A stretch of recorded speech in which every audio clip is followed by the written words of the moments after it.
Hello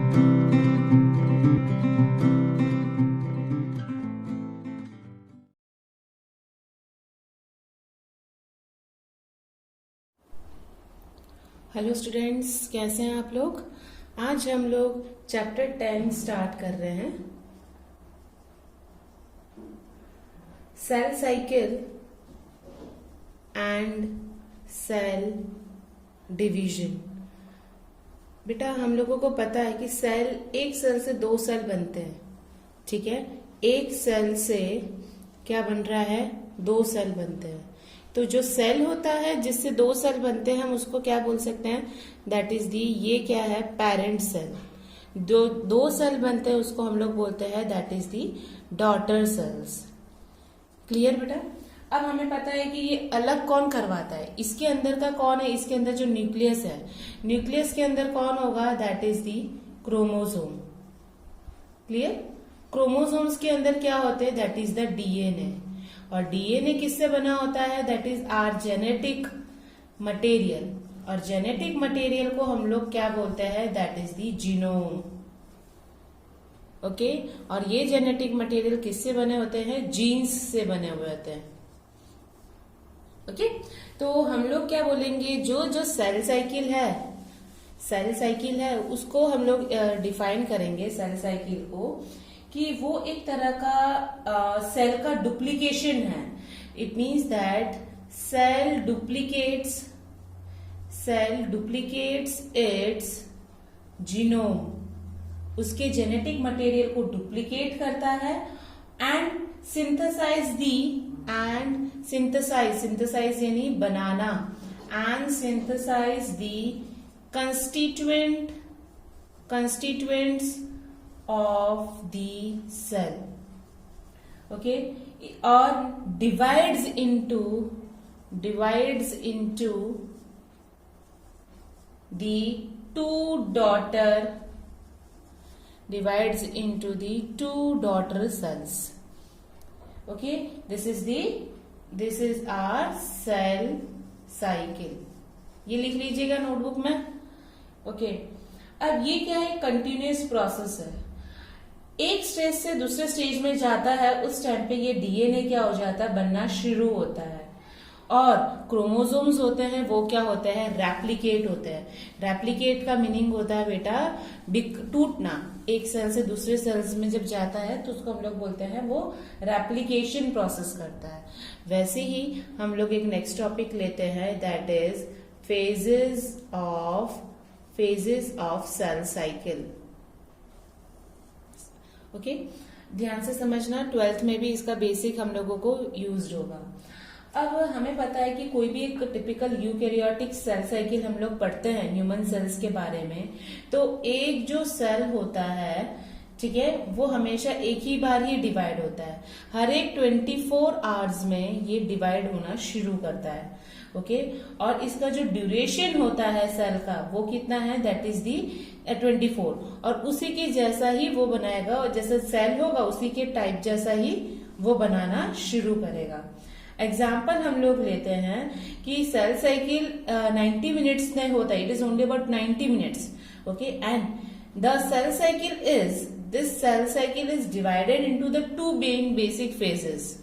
First is interphase and the second is M phase. M का meaning होता है that is the mitosis. Okay. And now first हम लोग ये पढ़ते हैं कि जो मेन सेल डिवीजन होता है ना, वो एम फेज ही होता है, that is the mitosis. Interface क्या रिप्रेजेंट करता है, कोई भी दो सक्सेसिव एम फेज के बीच के डिफरेंस को हम लोग बोलते हैं इंटरफेस। सपोज यहाँ पे है M2 है, इनके बीच के गैप को हम लोग बोलेंगे दैट इज द इंटरफेस। अब हमें पता है कि ये सेल कितना टाइम लेता है, 24 आवर्स लेता है कोई भी सेल साइकिल करने के लिए ह्यूमन सेल का। तो वो 1 घंटे तक हम लोग उसको देखते हैं। तो हम लोगों ने ये देखा जो इंटरफेस होता है वो 95% ऑफ द सेल साइकिल का कवर करता है, यानी 95% सेल साइकिल का कवर कौन करता है, दैट इज द इंटरफेस करता है। और एम फेज, जो एम फेज है वो क्या करवाता है, दैट इज द न्यूक्लियस का डिवीजन करवाता है, न्यूक्लियर डिवीजन करवाता है। ओके, जिसमें वो क्या करेगा, जैसे कि सपोज यहाँ पे 5 क्रोमोजोम है, सॉरी 6 क्रोमोजोम है, तो इसका जो भी क्रोमोजोम होगा तो ये 3 क्रोमोजोम और 3 क्रोमोजोम करके वो करता है। तो जो हम लोग बोलते हैं न्यूक्लियर डिवीजन, तो न्यूक्लियर डिवीजन के लिए हम लोग वर्ड यूज करेंगे दैट इज द कैरियोकाइनेसिस। ठीक है, और साइटोप्लाज्म का जो डिवीजन होता है, ये सब वर्ड याद रखिएगा, साइटोप्लाज्म का जो डिवीजन होता है उसके लिए हम लोग वर्ड यूज करेंगे साइटोकाइनेसिस। ठीक है, तो हम लोग जो इंटरफेज है, इंटरफेज को मैं क्या बोल सकती हूँ, रेस्टिंग फेज भी बोल सकती हूँ। ठीक है, रेस्टिंग फेज भी बोलते हैं, in which the cell is preparing the division, वो शुरू करता है डिवीजन करने के लिए, जिससे वो सेल ग्रोथ कर सके और डीएनए का रेप्लिकेशन कर सके।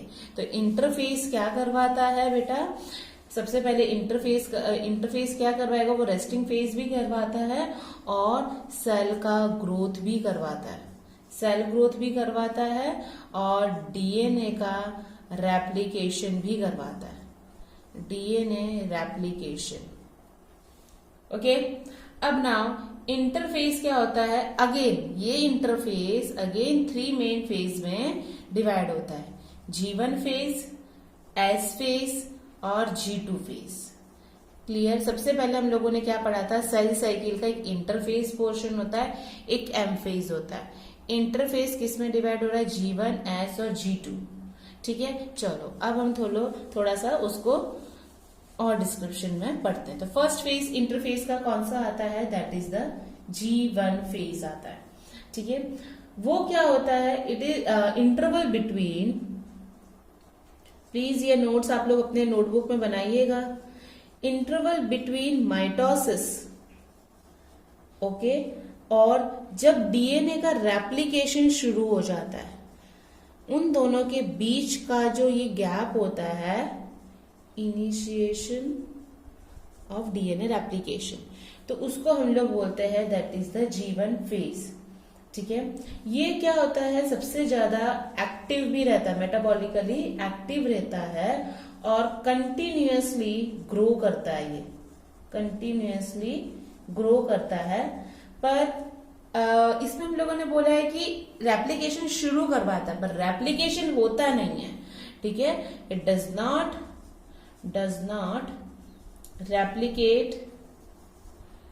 Not replicate it's DNA. ये G1 फेज है। तो मैं आप लोगों को पूछूंगी एक्सप्लेन G1 फेज, तो ये पॉइंट्स लिखना है, तो लिख लीजिए आप लोग बेटा पॉज करके।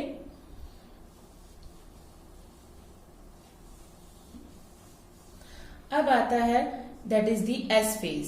S के लिए हम लोग क्या बोलते हैं कि दैट इज द सिंथेसिस यानी बनाने वाला फेज है।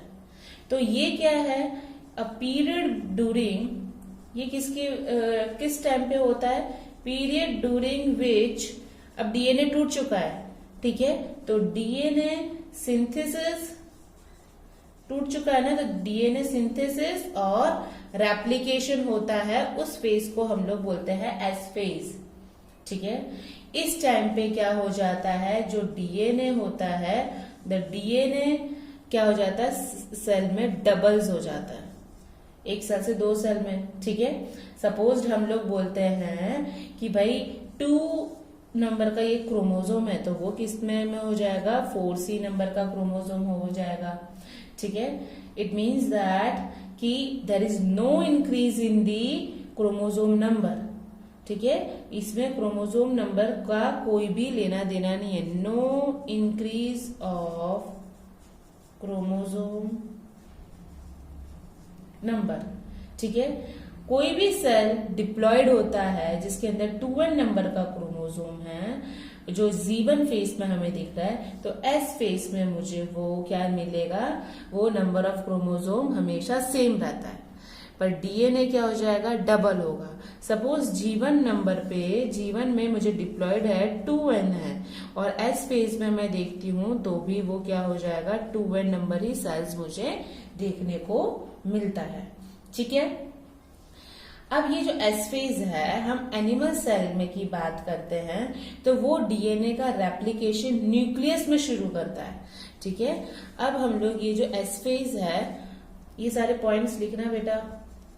एनिमल सेल्स में हम लोग बात करते हैं तो रेप्लिकेशन डीएनए का जो रेप्लिकेशन यानी टूटना बेटा। ठीक है, replication begins in the nucleus, nucleus में ये रेप्लिकेशन शुरू करता है। और जो हम लोगों ने पढ़ा है सेंट्रियोल नाम का ऑर्गेनल है, सेंट्रियोल नाम का ऑर्गेनल है जो साइटोप्लाज्म में फ्लोट होता है, वो डबल हो जाते हैं, डुप्लीकेट्स इन दी साइटोप्लाज्म। ठीक है, समझ में आ गया। एस फेज आपको लोगों को ये सब याद रखना है। ओके, अब बेटा वैसे ही एस फेज के बाद कौन सा हमारा थर्ड फेज आता है, that is the G2 phase. ठीक है, इसमें क्या होगा, सबसे पहले बेटा प्रोटीन, अब सेल डिवाइड हो चुका है तो प्रोटीन करेगा, सेल बिल्डिंग ब्लॉक बनाएगा, सिंथेसाइज्ड होगा। ठीक है, किसके लिए, माइटोसिस का प्रिपरेशन करने के लिए, जिससे सेल का ग्रोथ हो सके, सेल का ग्रोथ हो सके। समझ में आया ये तीनों फेज आप लोगों को। कुछ ऐसे सेल्स होते हैं हम लोग एनिमल्स में देखते हैं जो डिवीजन नहीं करते हैं। ठीक है, जो डिवीजन नहीं करते, कैसे, कौन से सेल्स होंगे, जो तुम्हारे हार्ट का सेल्स है वो डिवाइड नहीं करते हैं, वो ओकेशनली ही कभी करते हैं। उसको यदि कोई प्रॉब्लम है तो हम रिप्लेस कर सकते हैं, यदि कोई इंजरी है या सेल डेथ हो गया तो मैं रिप्लेस कर सकती हूँ। ठीक है, तो उसके लिए हम लोग G0 फेज बोलते हैं। ये फेज क्या है बेटा, the cells that do not divide further, जैसे कि हार्ट की बात करी हमने, जो डिवाइड नहीं करता है और एग्जिट कर देता है, एग्जिट इन G1 फेज। ठीक है, और to enter an inactive stage, inactive stage यानी कि वो उधर काम नहीं करता है, तो उसको हम लोग बोलते हैं G0 फेज। ये बहुत इंपॉर्टेंट है, याद रखना। G0 को हम लोग क्विसेंट स्टेज भी बोलते हैं। जैसे कि तुम्हारे बॉडी में स्टमक के सेल्स है, हार्ट सेल्स है, वो कभी भी ग्रोथ नहीं करते, वैसे के वैसे ही रहते हैं, तो उसको हम लोग बोल सकते हैं that is the G0 phase. ठीक है, तो वहां पे ये क्या करते हैं, वो हमेशा एक्टिव ही रहते हैं, वो ज्यादा लंबे टाइम तक एक सेल से दूसरे सेल पॉलीफ्रेट नहीं कर सकते। ओके, क्लियर बेटा। तो यहाँ पे हम लोगों ने ये 3 फेजेस पढ़े, तो आप लोगों को ये इंटरफेस तो मैंने पढ़ा दिया। इंटरफेस में G1, S phase and G2, और G0 फेज था जो कभी भी क्या कर रहा है, डिवाइड नहीं होता है। ठीक है, अब आता है, नेक्स्ट आता है, हम लोग पढ़ते हैं that is the M phase. Next है दैट इज M फेज।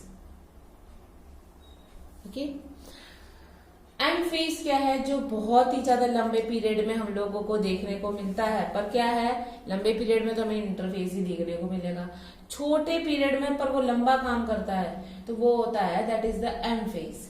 ठीक है, इसमें क्या होता है, नंबर ऑफ क्रोमोसोम जो मुझे पेरेंट और प्रोगेनीज में हमेशा सेम होता है। व्हाट डू मीन बाय, जैसे कि इसको हम लोगों ने बोला है पेरेंट। ठीक है, इसमें सपोज 8 नंबर का क्रोमोसोम है, 8 क्रोमोसोम है, तो मुझे जो इसका ये प्रोगेनी यानी उसमें से जो डिवाइड होके बनता है वो भी मुझे 8 नंबर का ही क्रोमोसोम देखने को मिलेगा। तो यहाँ पे क्या होता है, एम फेज को हम लोगों ने क्या बोला है, that is the nuclear division. और न्यूक्लियर डिवीजन के लिए बायोलॉजिकल टर्म क्या हम लोगों ने बताया, दैट इज कैरियोकाइनेसिस। ठीक है, चलो अब एम फेज को थोड़ा सा हम लोग डिस्क्रिप्शन में पढ़ लेते हैं। ओके, एम फेज जो हम लोगों ने बोला दैट इज द कैरियोकाइनेसिस है, वो डिवाइडेड होता है 4 स्टेजेस में। पहला आता है दैट इज प्रोफेज, ठीक है। नेक्स्ट आता है दैट इज मेटाफेज, नेक्स्ट है that is anaphase, and the third one is the fourth one is the telophase. ये चारों फेज से होके क्या बनाएगा, that is the M phase complete होता है, और एम फेज को हम लोग क्या बोलते हैं, कैरियोकाइनेसिस बोलते हैं। याद रहेगा बेटा। चलो अब हम लोग यहाँ पे नेक्स्ट लेक्चर में प्रोफेज ये सारे फेजेस पढ़ेंगे। तो अभी आज के लिए तुम लोगों को लिखना है कि write about cell cycle definition, G1 phase, G0 phase, G2 phase and M phase का ये सब के डेफिनेशंस आप लोगों को लर्न करने हैं, और कैरेक्टरिस्टिक्स भी करना है कि भाई ये फेजेस में क्या क्या होते हैं। तभी मैं आपको लोगों को ये नेक्स्ट लेक्चर्स में बताऊंगी। तो आज का लेक्चर मैं यहाँ पे कंप्लीट करती हूँ। प्लीज मेरी लिंक को शेयर करना ना भूलिए। Thank you so much students.